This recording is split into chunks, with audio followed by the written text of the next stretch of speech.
Alright, morning guys. This video is about if you got a two-wheel drive Stampede, Traxxas, whatever, Slash, they're all good, just different for their own things.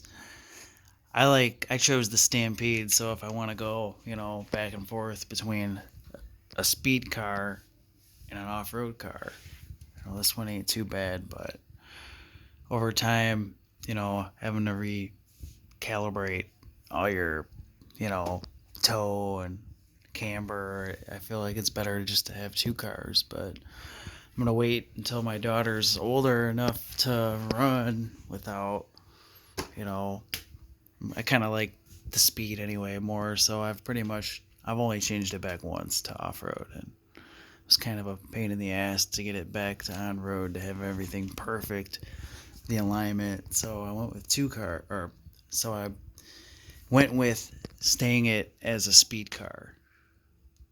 I'll eventually get a Slash when my daughter is old enough to handle it, like 5 or 6 years old.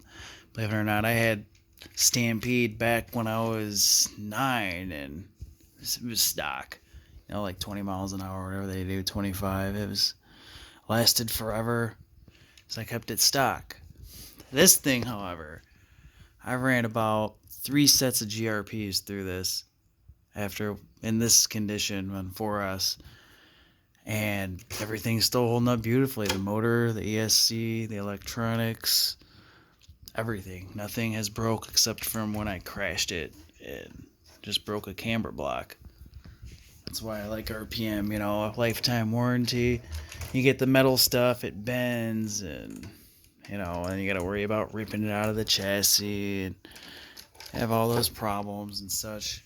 But I'll just go over my mods real quick. I'm just running the 36 millimeter diameter by 74 length, 2400 kV, old hobby wing before they came with the covers. This is about 4 years old, this truck.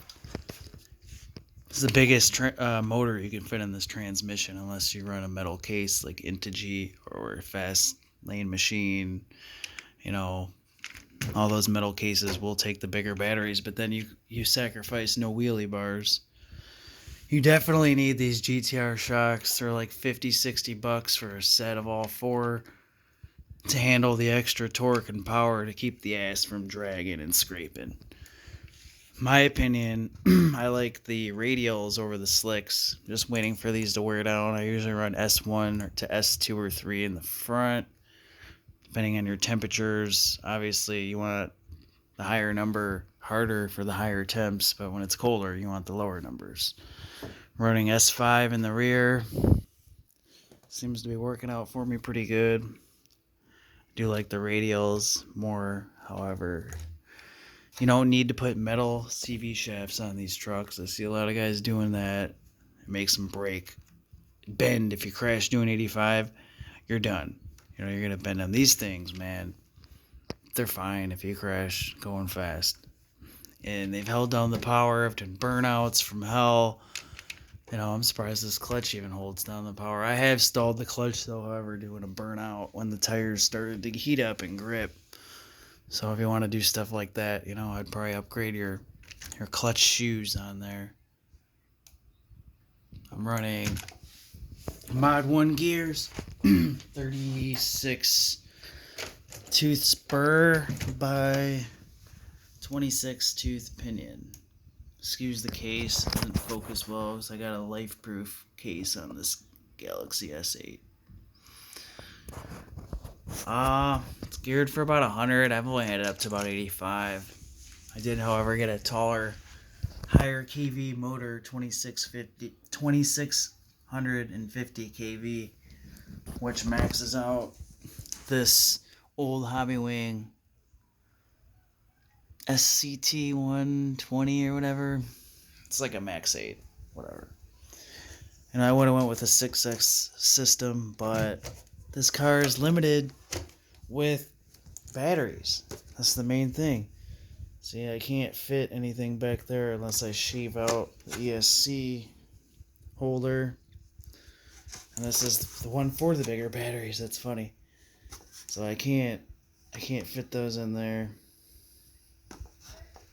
The front, you do not want to knock that wall out, or you're really going to have trouble. When you crash, it's going to go into the servo. At least the one on top, it'll just fly out of the truck. But don't crash. Running the Savox 1256 TG, $70 all titanium gear, digital coreless servo. All the RPM mods are the green stuff you see here. Just some better, lighter, more flexible plastic with a lifetime warranty, but you know, it holds up power fine. I've crashed it 35 miles an hour into a dumpster and somehow only broke a camber block. It's like, you know, you run all that steel on the front, I feel like, you know, then you'll just snap your frame out of there. I know this has got a bulkhead you'll break in the front, so you know that's good. But you know, if you have all this bulletproof steel, it's just gonna like break off the frame. I've seen it happen. Chassis, whatever. Same for the rear. It's a good thing these, you know, you have all this steel. It'll rip it out from your -3 degree camber RPM. It's cool how they have it though. So if it snaps here, it'll break this instead of your chassis. Never seen one really rip off it yet.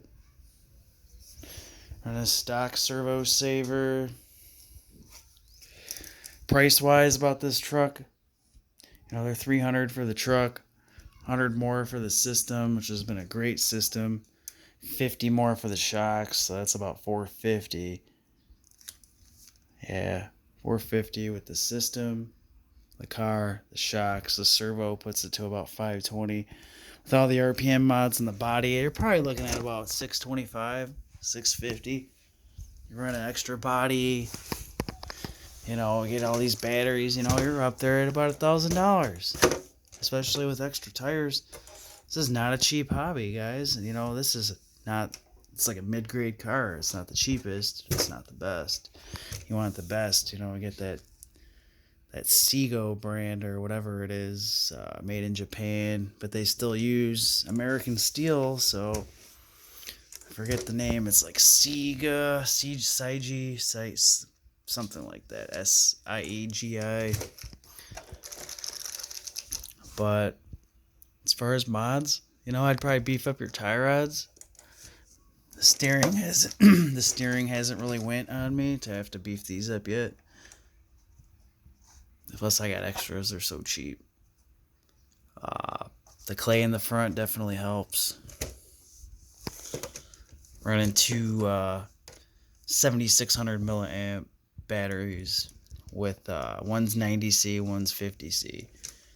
So it's plenty of amps for the ESC. Plenty. Plus, you know, lower voltage you go, guys. Higher amps you can run. Just look at that mile per hour Kenny Malenko guy. He's running 5S and series, which is, you know, two 5S sharing, so you can run longer times, not for more power. And he's running 160 with his slash. You know, running parallel, which runs two 2S's, making a 4S. Last thing I guess I wanted to say is, yeah, make sure you balance your wheels. It's important. You don't want to tear up the car. Plus, it's less resistance, higher speed. These are 8th scale wheels on a 10th scale car, so I have the 17 millimeter adapter on here. That's like another $30 or whatever. Oh, it's crazy. That's about it. Yeah, I can definitely see why guys prefer the slashes over these for speed runs. You know, I got this car off a buddy as is, except he had regular shocks on here and the original body for $400, but he gave me the Valenion system with it. And I got like every part to this car. I can build another Stampede. Every additional part. Like 8 original shocks. I mean, I'm talking like everything. I have everything extra for this. Only thing stock on it is the chassis and the shock towers and the drive shafts. That's about it.